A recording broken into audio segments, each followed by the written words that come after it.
The real deal on careers in psychology. If you're a student in psychology or you're planning to study psychology because you're at the end of high school, you need to know about this before you make any decisions. Okay, so my name is Faith. I'm a psychoeducational consultant who mostly talks about the brain. I've been working full-time in the field of psychology for 16 years. I'm going to make this video in two parts. There's a short, and then if you're still interested after the short, go down to the posts and watch the entire video. So, my education is I have a four-year honors degree, a four-year honors bachelor's degree in psychology, followed by a 2 years master's degree. And the name of my degree is Masters of Arts in School Psychology. So, there's two things you need to know if you're going to have a career in psychology. The first thing is, if you're going to make a reasonable living and be employable, the minimum level of education you need is a master's degree. So that does take 6 years. You have to do a 4-year undergraduate degree followed by a 2-year master's degree.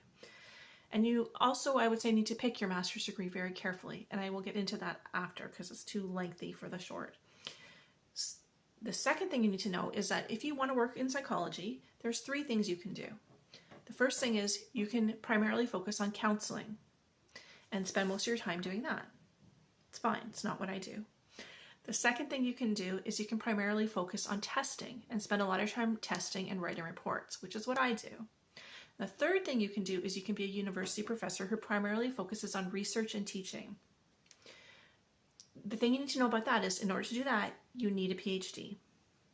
So a PhD typically takes, it's after your honors, after your bachelor's degree, after your master's degree, you do 4 more years in a PhD program. So it takes 10 years to do your PhD if you want to be a university professor. So those are the 3 things so you need at least a master's degree, and then you can focus on counseling or testing or go on to your PhD if you want to be a university professor. Those are the 2 basic things. I'm going to get more into the details in the longer post. That's the end of the short. Okay, so let's now continue on. Okay, so the first thing I mentioned was that you need a master's degree if you're going to be employable. So the most important thing for getting a master's degree is your grade. What are your grades like? Your grades need to be very high, and what you should do is go to your university and ask an advisor what type of grades you need to get into a master's program in psychology. You can also probably find some of this information on the university's websites. What percentage do they want you to have as a GPA? I would say that sometimes they'll say on their website that you need to be B+, which is about a 77%. Realistically, you need higher than that. So